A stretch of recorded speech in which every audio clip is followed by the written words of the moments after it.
And this car rolls up, and then I see there's 4 guys that get out of the car all in white uniforms. I'm like, okay, but my mom starts freaking out. And I'm like, I don't understand. Yeah. She quickly has us go over to the neighbor's house. I'm just thinking, I'm so naive because I'm 11. I don't know anything. I'm like, well, dude, maybe my dad's got like a broken leg, maybe he's hurt, something like that. Maybe there's something like that. They bring us back over, and I walk in, and I can tell my mom is really messed up. And that's when I'm starting to formulate, like, this is a little bit worse. And she just kind of succinctly says, like, I got some tough news. Daddy died. I don't learn that much long later. It's like, yeah, he took his own life. Hey, everybody. I'm Eric Obrempt, and you're listening to Be Authentic or Get the Fuck Out. We talk about real shit, what's on our minds, and don't give a fuck if it makes you feel a little uncomfortable. So sit back, strap in, and get ready for some real shit. Hey, everybody. Welcome back to another episode of Be Authentic or Get the Fuck Out. I'm your host, Eric Obrempt. I am thrilled to announce our new sponsor, SMA Support Services. Huge shout out to them for supporting the mission of keeping it real and cutting through the noise and the bullshit. SMA Support Services doesn't just back our show. They're about leveling up business efficiency and making sure companies have the support that they need to thrive. So thank you, SMA Support Services, for making this episode possible. Let's get into it. I'm excited about today, and you should too. This is going to be a fun interview. Well, I hope so. Don't fuck it up, William. Now, this is going to be a really fun interview. I've gotten to know this guy over the last handful of years, and well, I mean, I'll just kind of get into it, but like I respect the shit out of him and what he does and how he does it, and the fucking intensity that he does it at. And I want to get to know him better so that y'all can get to know him better as well. So let me just welcome my guest, William Renken. William, thank you for being here, man. I appreciate it. I did not anticipate. I'm out here shooting. Right. And it's cool to get to slow down. Yeah. Well, it was funny because I texted Daniel and I was just like, hey man, can you think of anybody else? Like I want to fill 1 or 2 more spots. And he was like, and he fired back about 30 minutes later and he's like, William. And I'm like, fuck yes, William. Like, why didn't I think of that? Like, what an amazing, like, because tell everybody what you do, but like you're usually on the other side of the camera. So like, I don't know, it's just like you deserve to be on this side of the fucking camera once in a while. It's fun. You know, I'm a filmmaker. That's what I am. Yeah. I don't like to say videographer. I like to say filmmaker because, and it's not to be pretentious. It sounds kind of fucking pretentious. I know it does. Okay, all right. But the intent is that because you live in France now? You just have to be fucking pretentious? I do. I said it before I moved there, but because like, I take it probably too seriously. No. Like there's a lot of video people that are out there. That's what I love about Lexi, is that she takes it serious too. Like she cares about a lot of little things that make just the story a little bit better. Yes. And so, you know, I love movies. I grew up liking movies. So that's why I was like, this is finally found my way into this. Mm-hmm. And then getting to do it in this industry with Hunter, meeting people like you who have all these really cool stories. It's like, when I tell people like, oh yeah, I'm a filmmaker in the roofing industry, they're like, what the fuck does that mean? Yeah, exactly. Like, what, shingles? And it's like, well, that's like that much of it. Right. But the people are so neat. Yeah. They have so many cool stories to tell. And a lot of them come from some really bad, broken places. Mm-hmm. And they've gotten up here. And it's important to tell those stories because there's a lot more people that need to hear that, to know that there's hope for them. How did you get into filmmaking? So, I loved movies. At first, I just wanted to write screenplays. I was like, okay. I saw Pulp Fiction. I was hooked. I was like, okay. I had carried around a script just so I could just reference it all the times. Like, this sounds really cool. Look at the way these people talk. And they say, fuck every other sentence. That's because, you know, you're a teenager. You're like, man, that sounds awesome in movies. Yeah. And, but there came a point where it was like, I want to make it. But of course, like in the early 2000s, like, how do you do that? Right. There's no smartphones yet. I credit my mom because she finally just was like, you just need to go out and get a camera. So I went to Walmart and I just bought like a $200 Sony like handy cam, like a little camcorder. And I worked at the movie theater and we just started making stuff. It was like, You worked at the movie theater? I worked at the movie theater. What'd you do? Sell popcorn and shit? I did everything.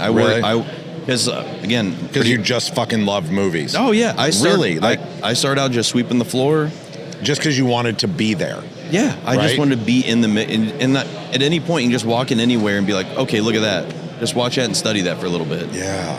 It was really cool, and I was the assistant manager by the end of it, which was cool, but also just carries its own stress. I was going to say, but was it? My favorite was being a projectionist back when film and being able to thread and work a projector. That's the most rewarding. When did that stop? So I started working in the theater. Sorry. When did the projection thing stop? It's to a very, very small degree, it's still going on, but predominantly, I would say probably by around 2010, it's really starting to fade out.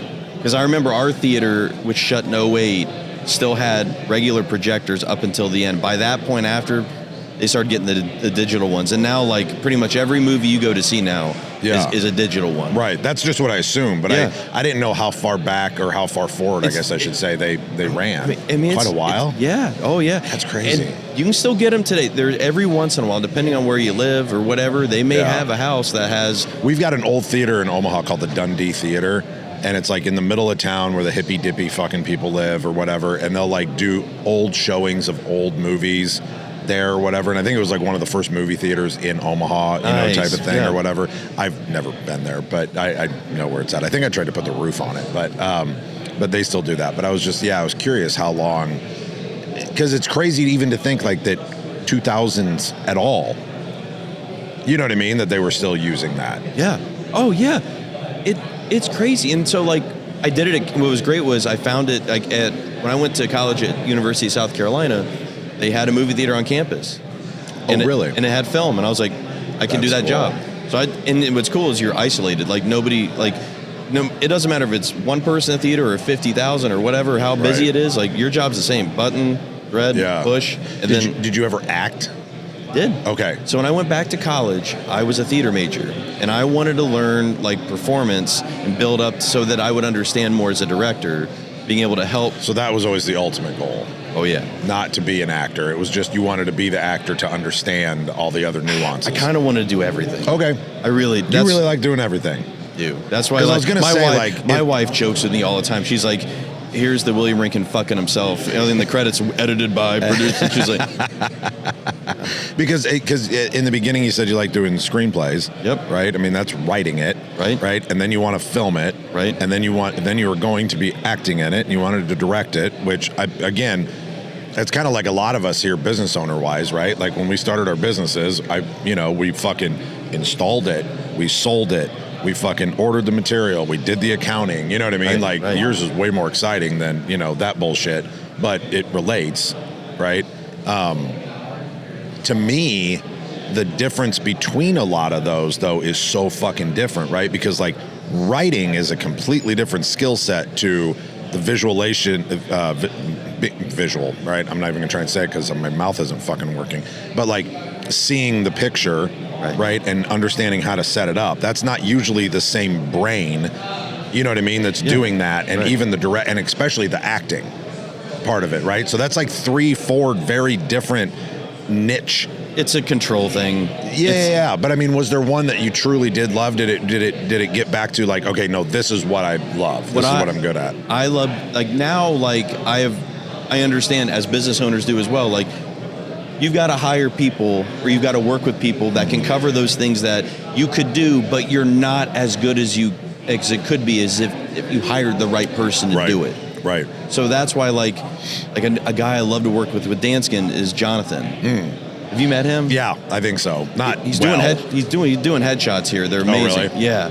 What I love about working with him is he is very technically minded.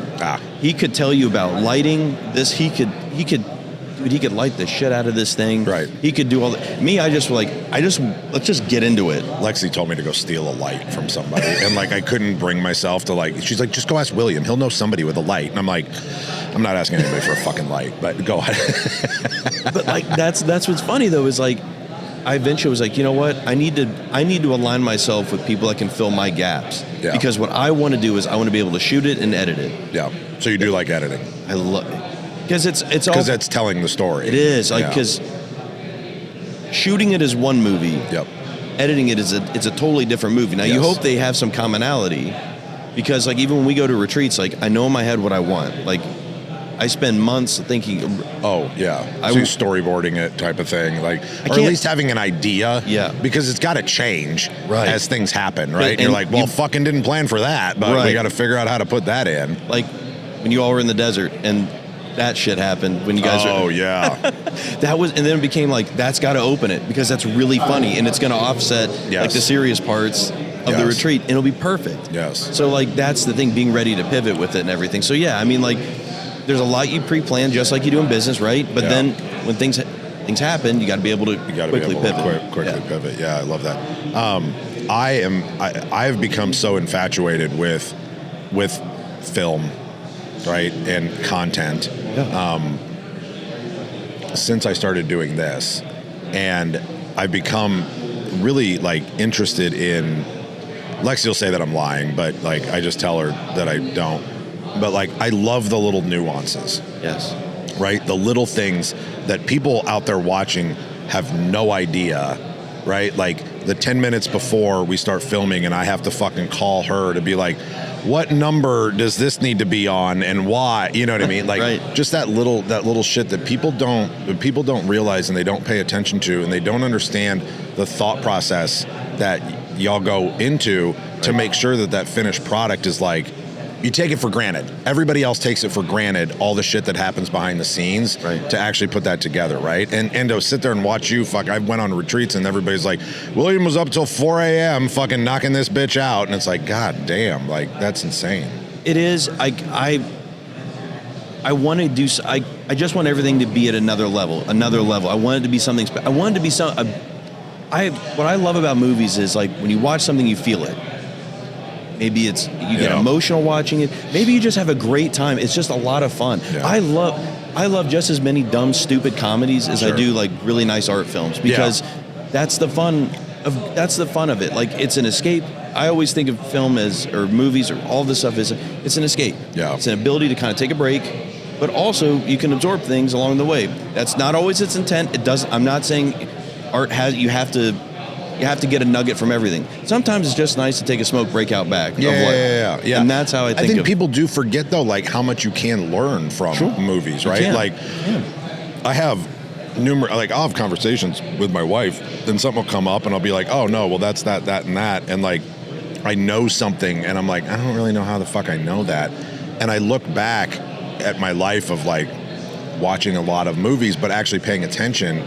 And it's like, no, I actually learned that from watching that and paying attention to it. You know what I mean? Like, and you don't realize that either. So do you, so how long have you been filming for Hunter? I've been filming for Hunter since 2020. So it's just over 4 years at this point. So did you start at the COVID RoofCon? I did. Okay. Because what's funny is every hiring story with Hunter is always its own unique, funny thing. Yeah.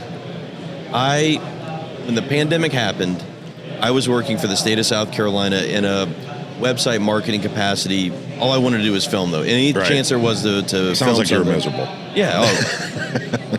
But once it happened, it became a blessing. And once the COVID happened, it became a blessing in disguise, because we had to move from, not very far, from Columbia, South Carolina up to Greenville, because my wife, although her pay got cut, she was fortunate to land another job very quickly with Michelin.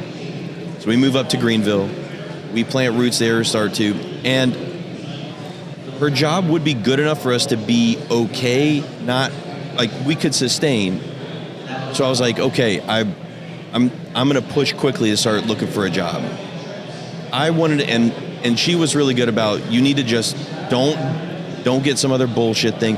Work on being a filmmaker. Mm-hmm. Cool. So I started trying to do freelance, and there was an agency.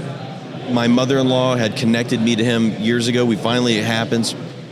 Well, the guy ends up kind of ghosting me, and, like, at that point, like, I was like, am I not good at this then? Like, did something happen? What went wrong, this or that? And then out of the blue, like, the guy, and I think what he was trying to do is he was just trying to shuttle me off the team for whatever reason. I still don't know to this day. He puts me in a chat with Hunter, because Hunter has a videographer job that he's trying to fill, and he, of course, just puts it on Facebook, just throws out, hey, man, y'all know anybody? And we start having random conversations on Messenger, as we all do with Hunter. Right. We have random conversations, and it builds up to this point. It's like, yeah, man, I'm looking for somebody to film, or just for the cornerstone, just for the roofing company. I was like, okay, it's something. I told my wife, I was like, if nothing else, I can learn a little bit more and keep going. Well, then it became, hey, we're going to do this thing in Houston. We're going to do RoofCon. I was like, oh, okay. And then while we were there, what was so cool was like there was no expectation of recap videos. There was no but like when I was there, I was like, we could try this, and then we could try this, and all of that builds into what we're doing now, which is like, you know, constantly going around, constantly shooting, putting together stories, being anticipatory about it. Like that's all born out of RoofCon 2020, which was just, I mean, a wild ride. Just remember sitting in a tent box trying to hear people speak. You couldn't do it. Oh, fuck, that's right. It was, oh my God, the sound was so bad. It was so bad. What was the reason behind that again? So like they didn't have these curtains up. Like that. Oh, is that what it was? Then the second day they tried to put them up. They were okay. I mean, like this was a third-rate crew at best. Yeah. I mean, you had some people on the verge of retirement working this thing. I mean, they were not the. I forgot about how bad that was. That was the event was great, but like especially in the middle of COVID, right? Yeah. But I forgot how bad the sound was. Like, oof. But it was so much fun because I remember like that was the first time I stayed up all night to do a recap because I was like, I have to get this out. Like, I have to get this out. It'd be really cool. It'd be really cool to do it. And I remember shooting with just like. Then you fucked up and set the expectation that you could do it every time. But Eric, at the same time, I love that because like I know you do. If I don't, then I feel like I haven't done my job. Yeah. And I feel like I've let myself down more than anything because it's like that's just high expectations, man. Yeah. You know, and, I get it. Yeah, because I mean, there are a lot of people who walk around that shoot for people, and I feel like they take advantage of them because it's like, I mean, this thing can be pretty expensive. Mm-hmm. Like if you hire out crews, like it gets expensive. Mm-hmm. And then when you look at it at the end of it, it's like, that's what we made. Yeah. It just feels like somebody got cheated. Yeah. So, and then recently, so you've been doing this for 4 years with Hunter, following him around to all the retreats, all the events, all the stuff, right? Yeah. And then you recently fucking just uproot and go like fucking deuces, right? So, but what does that look like for you? Like, did it feel like something was kind of ripped away a little bit? Oh yeah. It's so my wife just is unbelievable at her job. She is great she works in basically corporate communications out for Michelin. She gets offered a global role for basically I think they call it director of engagement, but it basically is like she's in charge of all the advertising for Michelin on the tire side. Okay. That job is in France, though. Mm-hmm. And it's one of those things where it's like, there is no way I'm going to be selfish and be like, no. I'll be like, because I also have that, I try to align with Hunter with like, I'm going to make it work. Whatever, I can make a film anywhere. It doesn't matter. I'll make it happen. It's an opportunity to grow. I've tried to look at all the positives of it. But the goal was to support her. So yeah, in June, 3 kids, 4 pets on a plane over to France. And the summer was just like, okay, here we go. This is reality. And here's where the struggle was for me is because like I love to work. I love to do it. Right. Ever since I was 16 working in the theater, like I love to do my job. Yeah. Especially when I'm doing the job I love, which is filmmaking. But it's like that can't be your all-time job right now. You have to be dad. You have to make sure that the kids are adjusting well to this. You have to make sure that I have to make sure my wife doesn't have to worry about stuff while she's at work. She can focus on all the bullshit she's got to deal with because believe me, like over there's plenty of it. Yeah. The day is a lot longer. You got people you can't understand. They're trying to understand you. Like, so I become Mr. Mom. That's my job. And this when you talk about it being ripped away, like that's it. At first I was like, can I do this? I mean, that's an identity thing. It is. Right? I mean, you had your not that you had your identity ripped from you. That sounds dramatic. But you kind of had your identity ripped from you a little bit, right? And had to assume a new one. Right. Right? That's right. And so, like, the way I've tried to, like, adapt to it is, like, that's why I shoot little movies of our time in France. Like, us adjusting. I shoot these little things that are about, like, and of course, like, because I'm a doofus, and I'm a doofus American in France. So, and I don't mind admitting it. I just embrace it. Like, yep.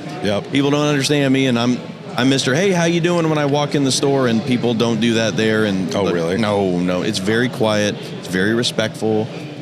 So I would not work there. Oh, dude, it'd be phenomenal. That's the next level of the show. Is you take it on international. France.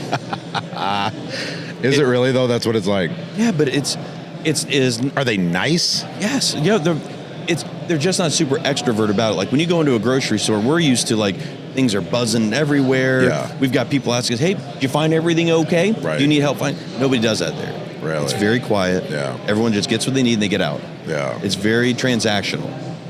It's weird because like we're so focused on we love experiences. Yeah. We want to make sure you have the best experience ever. Right. They don't give a shit about that. Really? Product. Is the product good? Good. Cool. Move on. Right. But then they the haven't flip- read Raving Fans. No, but then what the flip side though is when work is done, you spend nothing but time with your family. There is a clear break. Really? That's why Sundays, like you can't. There's not a lot of going out and doing stuff like a lot of places just shut down completely. Really? And then in August, almost everything is shut down. Why?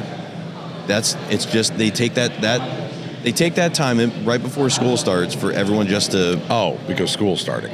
That's why. School starts in September, but Right. I don't get this, man. Because my wife and I joke, was like, how does a company like Michelin virtually like? How does everyone basically go on vacation for the month of August? Yeah. Because like I tell you, in France they value that time.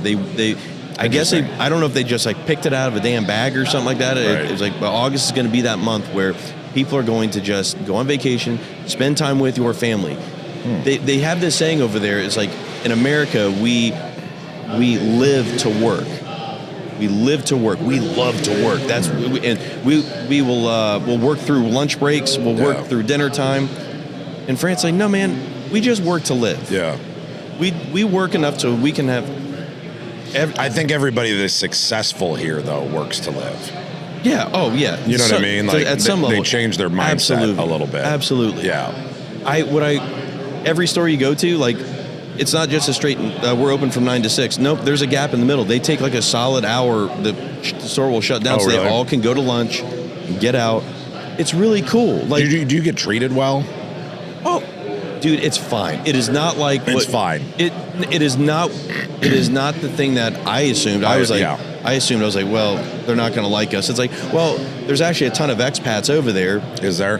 Yeah, oh yeah, and they're from all over the world. Right. That's what's so cool. When the kids go to school, they've got kids from Canada, Brazil, Thailand. How did they adjust?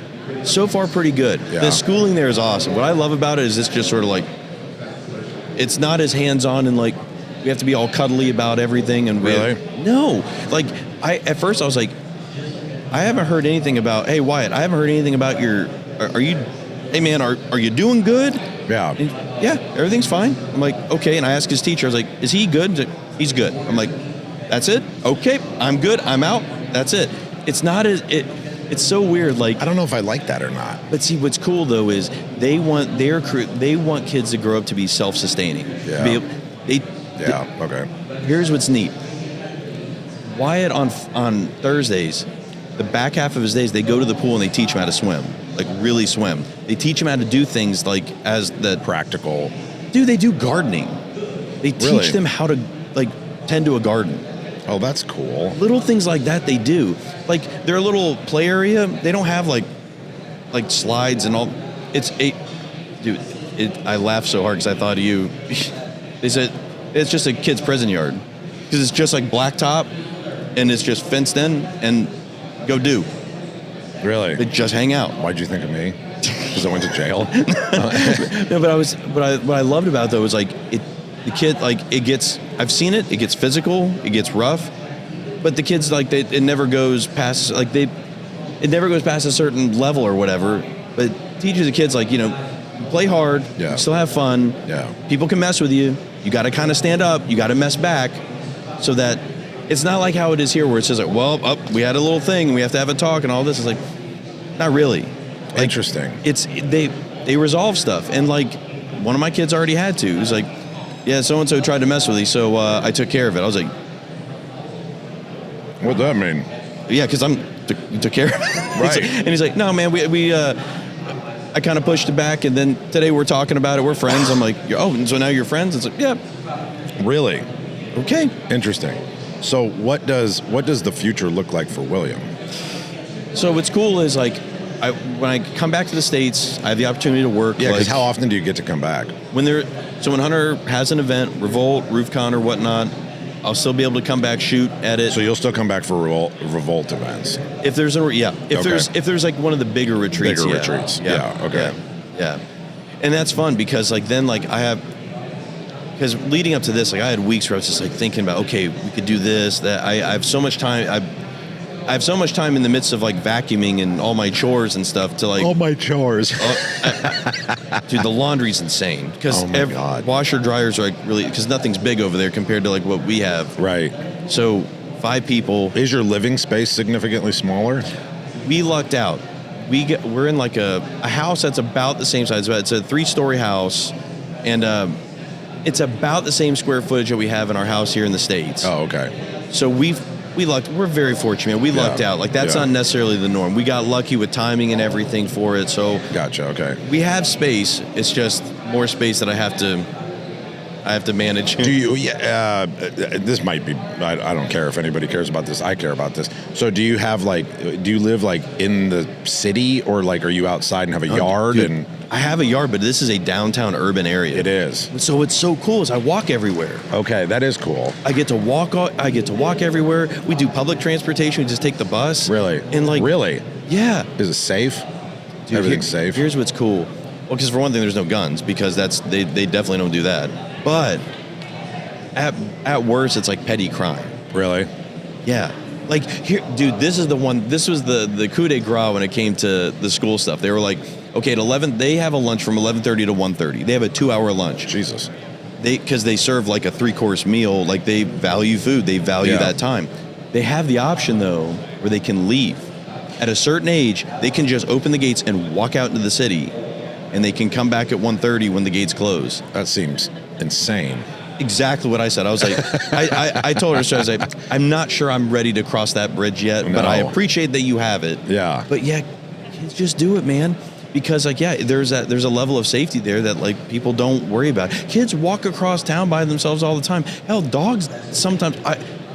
I've got 2 of them, so I have to walk them all the time just to keep them from going insane. But like, I have them on tight leashes. People there just let them just walk without anything. I'm like, I can't. Okay, can't do that, guy. Yeah. I appreciate that. Yeah, I'm not French yet.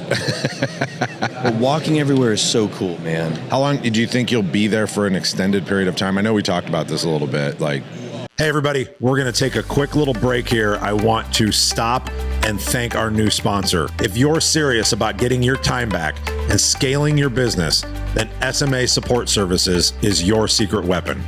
I use SMA for all of our support and admin tasks.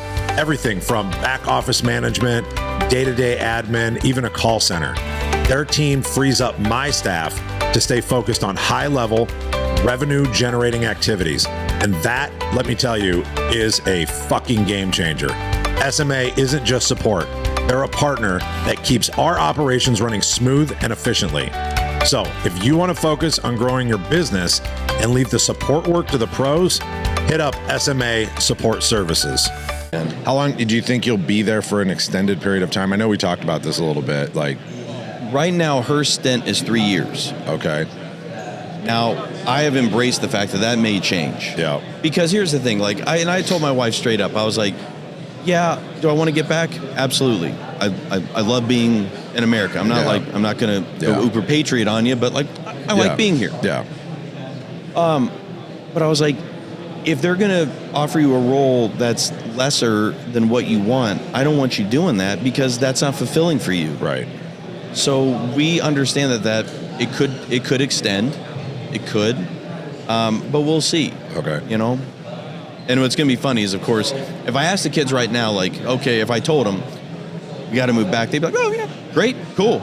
Really? Give it a year, I'm sure they'd be like a little hesitant because they've established roots there. Established roots, yeah. That was the hard part when even us just moving to Houston.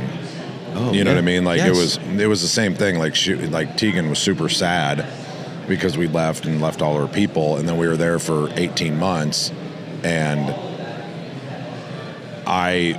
we sold it really well that we were moving back and she'd get to see her friends and, blah, blah, blah.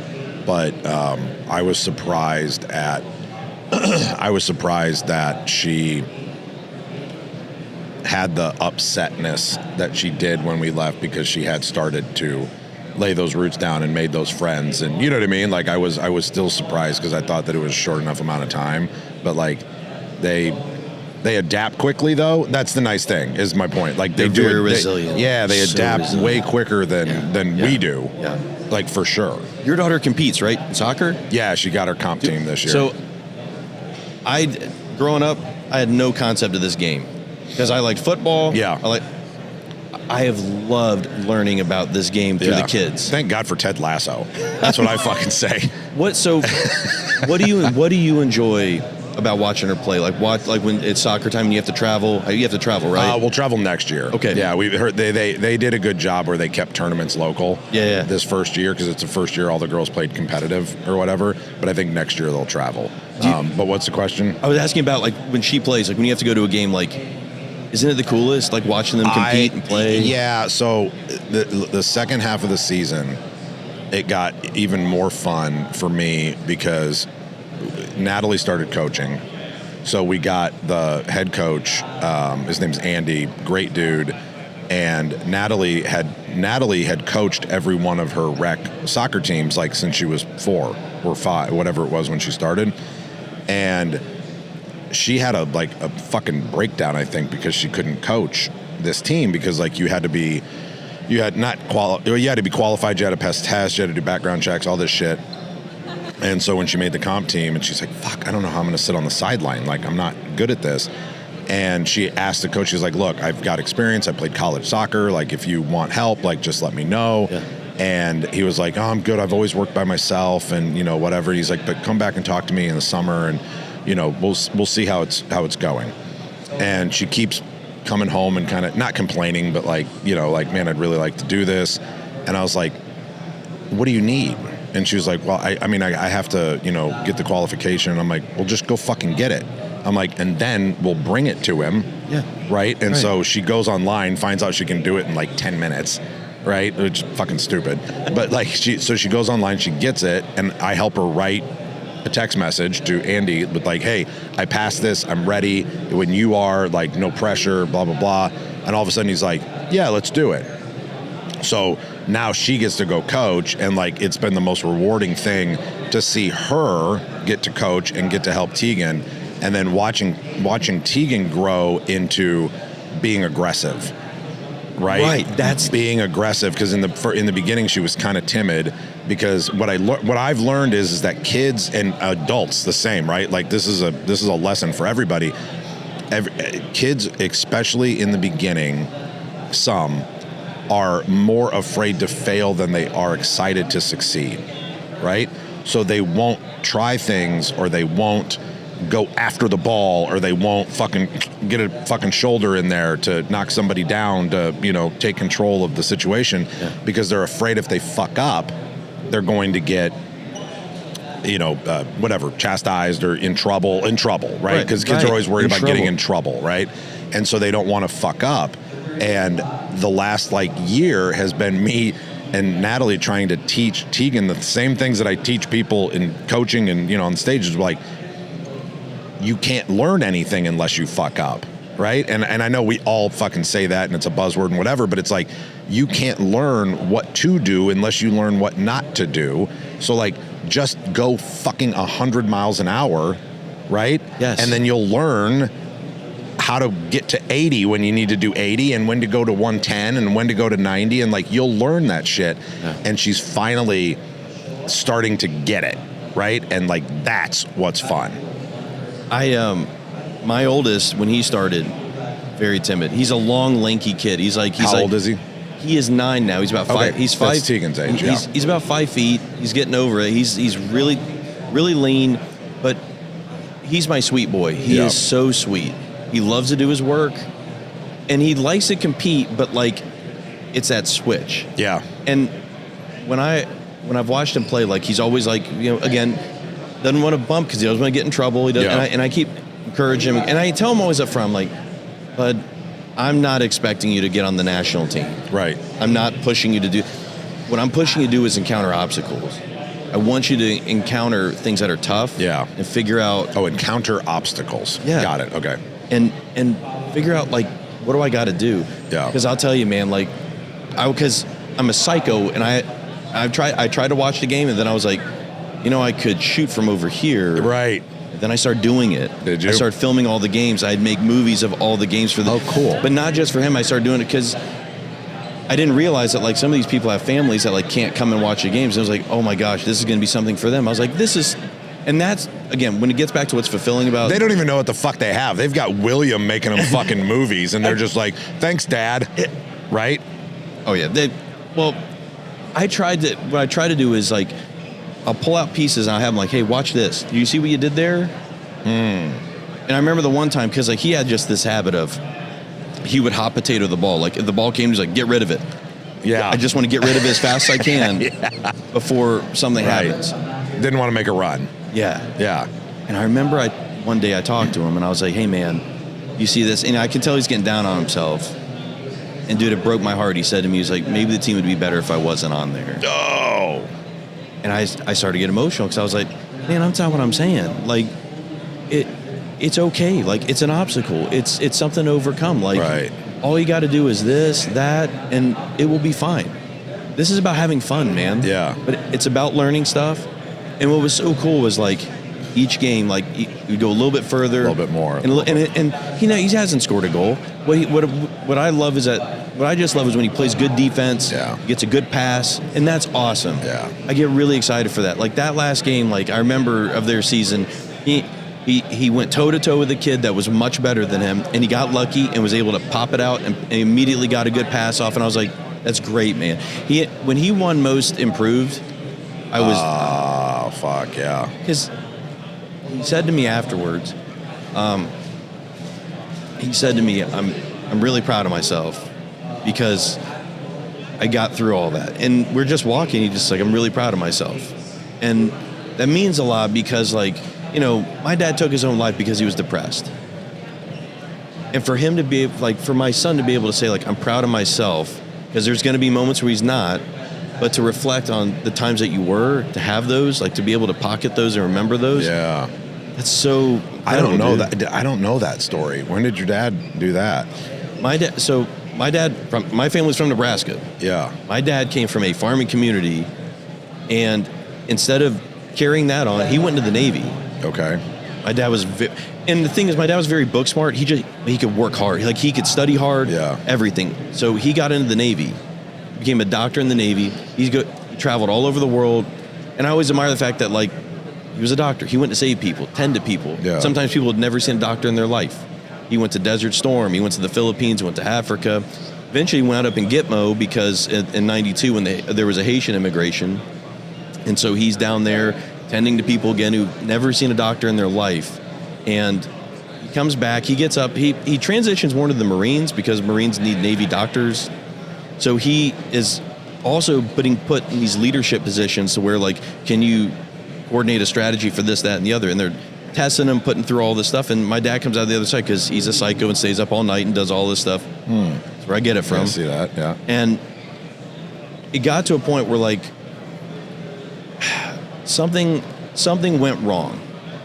And I didn't know for a long time, but I remember one day in October of '94, so any other day, my sister and I, we've wrapped up dinner, I'm watching Star Trek Next Generation, whatever. And there's a car that rolls up to the house. Because Star Wars sucks, by the way, and Star Trek. Yeah, okay, go on. That was in that period of time where there was no Star Wars. Oh, yeah. So all we had was right. Star Trek for a while. Yeah. And this car rolls up, and then I see there's 4 guys that get out of the car all in white uniforms. I'm like, okay, but my mom starts freaking out. And I'm like, I don't understand. Yeah. She quickly has us go over to the neighbor's house. And I'm like, okay, me and my sister just sitting over there, and it's like 30 minutes. I think Wings was on TV, and it was Love that show. It was the Kelsey Grammer, it was the Frasier crossover, which I never knew, whatever. Yeah. I'm watching that, and I'm just thinking, I'm so naive because I'm 11. I don't know anything. I'm like, well, dude, maybe my dad's got like a broken leg, maybe he's hurt, something like that. Maybe there's something like that. They bring us back over, and I walk in, and I can tell my mom is really messed up. And that's when I'm starting to formulate, like, this is a little bit worse. And she just kind of succinctly says, like, I got some tough news. Daddy died. And, okay. And then I don't learn that much long later. It's like, yeah, he took his own life. He went, checked into a hotel room and did. And my mom did not she was very careful about what we learned, what we knew, what she told us. My mom did an amazing job being able to she just figured the shit out. She was street smart from Nebraska. She she was born in Hastings. Oh, okay. And went to college there and everything, but my mom was the youngest of with 4 older brothers, so she knew how to make things happen on her own. Somehow she was able to raise us and do all this, but I never knew until much later, really, it was unbelievable. It was really when I started working with Cornerstone, some guy reached out of the blue that my dad had mentored, because that was when I learned these nuggets throughout the years about these cool things that he did for people. But then, I was able to do some inquiry and found out, I imagine there was some type of, because my dad, the way he kept going, could there have been substance abuse? Could there have been stuff like that? Sure. But something was bad enough at a high level where he was in leadership to where he was going to be court-martialed, and it was going to end up badly. Oh, really? So he ends up nope, that's not going to happen. Boom. Goes to the hotel room and it happens. Fuck. So it was when I learned that, I was like, that's going to be the lesson that, there could be bad slip-ups, but I couldn't imagine leaving my kids. Did your mom get remarried? No, Mom was pretty bitter about that. Yeah. Although she was cool with us, never imparted any kind of bitterness on us, but that was not just something she never really wanted to talk about. What was it like growing up without a dad? I was never angry. Yeah. I don't have any of the resentment or anything. But it really hit me at graduation of high school. That was the moment it hit. Because you could either be sad or upset. Right. I look around, you're looking around the auditorium and you see all these proud parents, dads, they're hugging their boys and stuff like that. And I was like, oh, I don't have that. And then I thought about the dads that get to help their son learn how to drive a car. Or help them with their fucking tie at prom or that shit. It was in those kind of moments that it was this kind of blows. Do you have sisters? I have one sister. She's younger than me, 2 years. Awful question, but how did she turn out? My sister's a killer. Okay. She is, well, no, not literally. Yeah. Fair. But she works for Walmart now, in high-level communications for them. She was an absolute warrior when it came to academics, really good. But she was also she was probably more fun than I was. I figured out who I was socially later on, but I just asked because I can imagine what that does to a son, but what it would do to a daughter, I think would be, I think it'd be a different emotion, right? I think to some degree, she and I, this is why I love teams. Yeah. I love movies that have, any movie that has a group, a team that has to go do a thing. Ocean's 11. Yeah. Yeah. If there's a scene where there's a plan and they're talking about the plan, I'm just give me more. Yeah. That's why what I love about being here, with all the teams, we're going together, we're going to do a thing, because to some degree, I'm sure, I was always searching for that little bit of fulfillment on a family side that I didn't necessarily have. There's time, and I've explained a lot of this to my oldest, because I was I'm just gonna tell you this because you're gonna, I can't just say to you your granddad's in heaven or whatever. You need to understand a little bit. I'm not going to give you everything because that's not appropriate. But the point though was to him, it was this is something that is probably in you too, to some degree, that when you encounter failure, you encounter obstacles that you're just going to get really down and sad. And I've seen it happen to him. And I'm it's okay, man. Yeah. It is okay. Yeah. If you need to be upset about it, be upset about it. It is okay. It will be fine. Isn't it crazy how just life, business, and parenting has changed in the last 30 years, right? Because growing up, it was just don't be a pussy. Fucking suck it up, bitch. Right. And I think that maybe the world needs a little bit more of that as well, right? Because we kind of went way too fucking far to the coddling, side. Yeah. But how much we've changed in trying to actually understand what our kids and our people are going through. Yeah. I think that part of it is amazing, right? I think that part of it is awesome, and we get this opportunity to be I don't want to say better parents, because our parents did the best that they could with the information that they had, you know, at the time. Yeah. But different. Like we get an opportunity to be different and to, you know, worry about being present, right? Like I don't remember anything about either of my parents. I mean, my mom loved me. My dad was there until they got divorced, whatever. But like, I don't remember anybody like intentionally worrying about being present, or you know what I mean? Like, yeah, we took some vacations and, you know, stuff like that together, but they like, never talked about that, I'm sure, back then. They didn't talk about being present. No, and I don't remember anything like, you know, like the stuff that I do with Tegan on Sunday. Like that memory is always going to be there. I don't remember, like, I remember memories with my grandpa. Right, and he was my dad, right? But I remember that. But I don't think he was ever intentional about it. I think that was just who he was. Right. You know what I mean? Like, I think that was just who he was, and he wanted to make sure that we got to have these experiences. And he didn't have any money. I don't know if I've told this story before, but like when we moved, we lived in a really shitty part of town when my parents got divorced, and we moved in with my grandparents, and they lived in this shitty part of Omaha that was starting to get crime-ridden and, you know, whatever. And so my grandpa got this opportunity to move us out to this little town called Elkhorn, which is just on the west side of Omaha. But it was like a very, like the area that we moved to was like very well-to-do, right? And we were not. We just got this really cool opportunity to live in this nice area, but like, quote unquote, we called it on the poor side of the street, right? Like we lived in a normal house, but we lived around all of these very wealthy people. Yeah. And my grandpa would never admit it, but like he got very, I think he, I don't want to say jealous, but he didn't want us to feel like we didn't have what they had, right? And so we'd come home and be like, oh, my friend's going to Hawaii, or my friend's going to Cayman, or my friend's going to whatever. Like, that's cool, right? Like, or I wanted the new Jordans, or back then it was LA Gear. Remember the LA Gears, right? Yeah. But like, we couldn't afford that shit. And my grandpa had maybe like one or two like decent kind of okay years in roofing. And I remember he just really wanted to take us to Hawaii, or it was Hawaii or Cayman.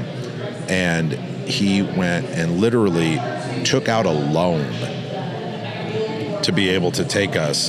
He had to take out a $10,000 loan just so that he could take us somewhere to experience some of the things that these other kids were just getting to experience without even thinking about it, right? Like, they took it for granted. That's what they do. They take fancy vacations, right? And like we would go to the Ozarks and go fishing for a week, right? Because that was affordable.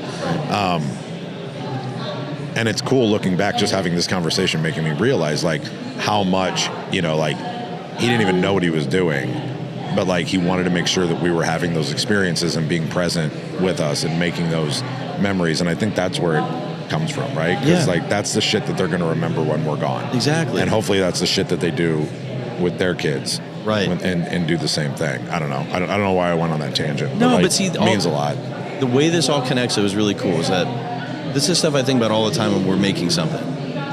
Anything that we're, even here, is like, where are those moments that like we can create that somebody can reflect on, their children can reflect on for them too, and remember about them. Like, man, I love going to a roofing company, because like I always joke about the inciting incident. What's the thing? Because like in roofing, I found it's kind of down to a few things. Like either somebody was working a very white collar job, 2008, or COVID happens, and they're like, uh-oh, I'm gonna go to roof instead. Right.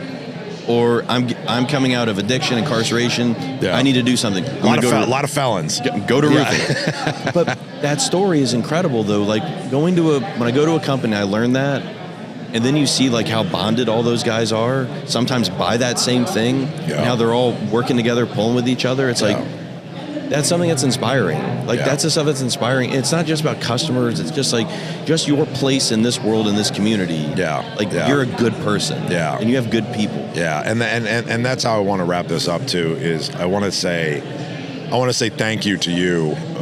You know, you have helped me, inspired me, given me ideas. For those of you that don't know, my underwater on mastermind trip where we go down to Grand Cayman, go scuba diving with a group of guys, spin off of Cult Culture Movement. You inspired the name, of the event, and it took run. Like I want to send you. Fuck, I meant to bring it. I had 2 big flags made that we hung on the boat, and we hung one on the boat and we hung one on the house as we came in, and it's exhale. That's and awesome. You and I were just talking at that event, and you were like, I don't remember how you phrased it, but like you were like, you're breathing, and you're able to be there and just like and be and enjoy it, and like you just get to exhale. I'm like, fuck, that's it. And we named it that, and it's kind of taken on a little bit of a life of its own. Like the guys like are like, yeah, when's Exhale 2.0? And you know what I mean? Like it's just become this thing. And so I wanted to say thank you for like, you're one of those people in this world here that we live in, right? That has seen what I was trying to do, looked past the stuff that other people get upset about with the fuck you, and you know what I mean? Like that's just who I am, whatever. Like none of it is meant derogatory or shitty or whatever. Right. But you're one of those people that's been able to look past it, along with Hunter.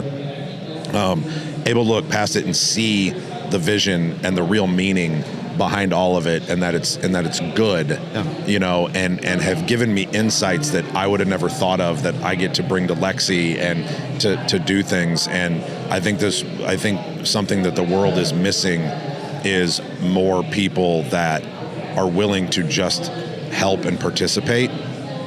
Yes. Right. And I just want you to know that it's like, it's acknowledged and it's seen, and it's appreciated more than you know. And I never thought, when I first met you, I never thought like, yeah, I'm going to end up being friends with that guy. I just didn't, right? Like I was like, he's over there filming. He's got a fucking shit look on his face because he's fucking busy. He looks like he might have a little bit of the tism. You know what I mean? Sure. Because like because you're just dialed the fuck into what you're doing, right? And I'm like, don't think I'm going to connect with that guy, right? Being transparent. Okay. And then we sit down and have like a 30-minute conversation. And I'm like, oh my God, I want to know this guy. Like, I want to fucking know this guy. And I'm so glad that I did. I'm so excited when we get to go to the same things, right? As long as Hunter keeps letting me fucking show up, like, I'm going to be there. And one of the reasons is just so I can hang out with you. I appreciate it, man. So, like, I appreciate you being here. I appreciate you taking the time to be here. The way that we always wrap up all of our episodes is I always give the floor back to the guest at the very end, because there's usually something that they either came in with that they made sure they wanted to be able to talk about, or we started on something, glossed over it, and didn't finish it. So I always want to give the floor back if there's something you want to close up with. What I get to do is something very it's endearing to me. I take it very seriously because it's just silly art. Like I try to be real, and I think about, this is silly art in the end. But like, it's not something to where I think sometimes there's a barrier where it's just like, oh, if you don't have all this super fancy stuff, you can't make a good thing. It's like, anybody can do this stuff. You could use a phone. It doesn't matter. Yeah. You could, whatever it takes, like a good story is a good story. Doesn't matter if it's somebody rough around the edges. Doesn't matter if it's somebody who does this. There's a heart. If the heart is there, that's what matters. Yeah. In literal storytelling, or just what we get to do. And that's why, like, when I talk to other filmmakers or whatever, like, the thing I always just want to see everybody do more is just like don't worry about the other, just get to the story. The story is the most important part. Like, and just work hard for other people. Yeah. Work hard for those, like, go beyond your limits and what you can do for them, because if you're just here just to punch a few buttons and get the same old shot you always get, I don't think this is for you. Right. I don't care about the money with this at all. I will film for free. I film tons of things for free because I just love doing it. I love the end product. Yeah. Because in the end, if it entertains somebody in some regard, makes them laugh, makes them cry, makes them just have a fun 2.5 minutes, I feel unbelievably good about my day. That's all matters. And here's what I'll close with on that, is that I understand your point and your sentiment. It is the last thing that it is silly art. What you do is you build things and you make things that inspire people to be different. I hope it does. It does. There's no hope. It fucking does. When you make something, people watch it and they get a feeling, right? That's what you fucking do, right? People watch what you make and they get goosebumps, or they get a feeling in their stomach, or they get a feeling in their heart, or they get a feeling somewhere, and they say, man, I need to do better, right? Or, man, I did good, right? Right. And that's an amazing gift that obviously, like, this goes unsaid, but like, do not fucking take that for granted, because you cannot ever stop what you're doing, regardless of where you live. Right. If you're fucking Mr. Mom, like, whatever it is, it doesn't matter. Like, that is you. And I'm so honored that I got to become your friend, that I got to see what it is that you do and see somebody that's so passionate about it so that they can make these things that change lives. And like, I appreciate the shit out of you, man. Like, thank you. Thank you. Thank you so much. Everybody, thank you for tuning in. It's been an amazing episode. I know you got something out of this. Really thought that he was going to run over the fucking cameras. I just saw a fucking scooter. What do you call those fucking things? Those Segway things? No, they're fucking old man scooters. I forget what you call them. Rascals. A fucking rascal. Remember those when they sold those on TV? I think it was a rascal. No way that you didn't get anything out of this. Please, I tell your friends, share this shit. Look up William. Look up all the awesome stuff that he's done for RoofCon and Revolt. I don't have any sponsors. Not true, actually. I don't know when this is going to air, but we just landed our first sponsor while we're here, and so that's amazing. So coming to you with sponsored by Cult Culture Movement, Cult Culture Program, if you're looking for an accountability group, people to help you level up, be part of something bigger than yourself so you can make sure that you're surrounding yourself with people. Check out cultcultureprogram.com or shoot me a message. But also, SMA Services.